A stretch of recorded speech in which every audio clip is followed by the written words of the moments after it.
दमदार संवाद आणि कसदार अभिनय असलेला रेड आयन स्टुडिओज बुलढाणा निर्मित ट्रक या लघु चित्रपटाचा उद्घाटन सोहळा प्रजासत्ताक दिनाच्या मुहूर्तावर जितेंद्र जैन यांच्या हस्ते थाटात पार पडला। ट्रक या लघुपटाचे कथा व दिग्दर्शन रेड आयन स्टुडिओचे प्रतीक शेजोडे यांनी केले असून संपूर्ण चित्रीकरण बुलढाणा परिसरात लवकरच सुरू होणार आहे। ट्रक या लघु चित्रपटाचे मान्यवरांच्या उपस्थित निर्माते जितेंद्र जैन यांनी क्लॅप देऊन हम जहां से खडे होते हैं लाइन वहां से शुरू होती है ऐसा संवाद फेकत उद्घाटन केले। बुलढाणा चित्रपट सृष्टीच्या दृष्टीने तांत्रिक बाजू सांभाळत ट्रक हा लघु चित्रपट साकारण्यात येत आहे।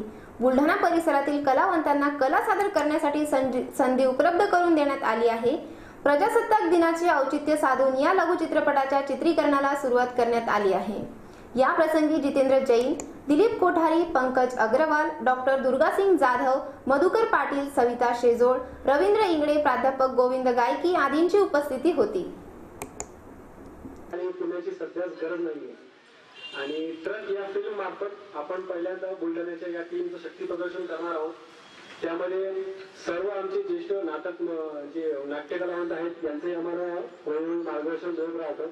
आमचे पत्रकार बंधू पवन दादा आणि विराज दादा यांचे आम्हाला टेक्निकली मार्गदर्शन मिळत राहतं। त्याच्यानंतर आमचे ऍक्टर जे गणेश देशमुख आहेत नाव चित्रपटाचे यांच्याकडे आम्हाला भरपूर मार्गदर्शन मिळत असतं।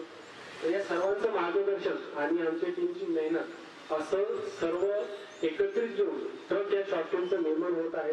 पाठबळ दिलं की भिवू नकोस मी तुझ्या पाठीशी आहे। तर त्या पद्धतीने आपण सर्व सुद्धा प्रतिभूंच्या फुलना फुलाची पाकळी त्यात आपण त्यांना मदत करण्याचा शुभेच्छा देतो आणि माझ्यासाठी सुद्धा त्यांना बाकी तुम्ही मला टाइम देऊ शकणार नाही पण आर्थिक जी काही मदत लागेल माझ्या पद्धतीने फुलना फुलाची पाकळी आज सर्वांसमोर ग्वाही देतो। याचा अर्थ आता ही चित्रपट सृष्टी जी आहे इथे केंद्र सुद्धा आता ग्रामीण भागातले बांधत आहे।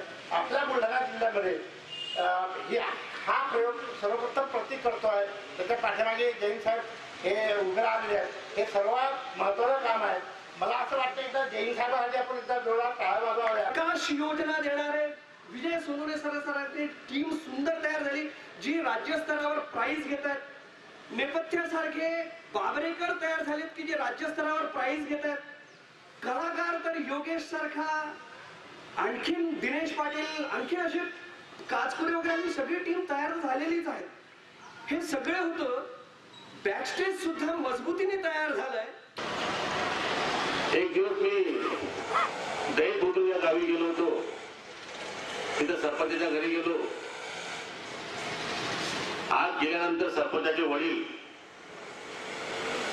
त्यांनी मला एक डायलॉग मारला, हे आपलं विश्वासाचं नातं आहे। मला क्षणभर काही कळलं नाही की काय बोलू राहिलं। मग त्यांनी मला आठवण करून दिली की आम्ही रोज पाहतो तुम्ही टीव्हीवर येतामध्ये बीसीसीला सांगता की हे आपलं विश्वासाचं नातं आहे। त्यावेळेस मला कळलं की ते जाहिरातीची गोष्ट करू राहिलो। म्हणजे ह्या जाहिरातीच्या माध्यमातून प्रत्येक घराघरापर्यंत वर्तमानपणारी अत्यंत मंचित पोहोचली। त्याबद्दल सगळ्यात प्रथम मी प्रतीकचं कौतुक करतो कारण त्या प्रतीकनं जर ती जाहिरात अशी जर बनवली नसती तर मी बुलढाणा शहरामध्ये बुलढाणा तालुक्यामध्ये आणि तालुक्याच्या बाहेर सुद्धा प्रत्येक घरात पोहोचलो नसतो।